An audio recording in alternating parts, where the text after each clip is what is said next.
Welcome back to Geared Up Windows YouTube channel.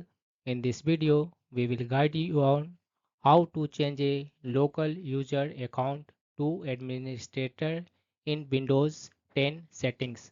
For this, click on this one Start button and then click Settings.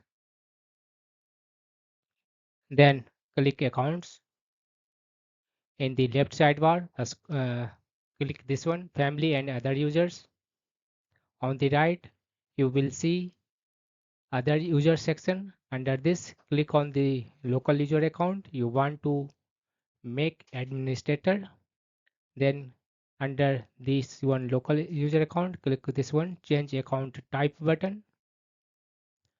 In the drop down menu, select administrator, click OK button. This will change your local user account as administrator on Windows 10 PC.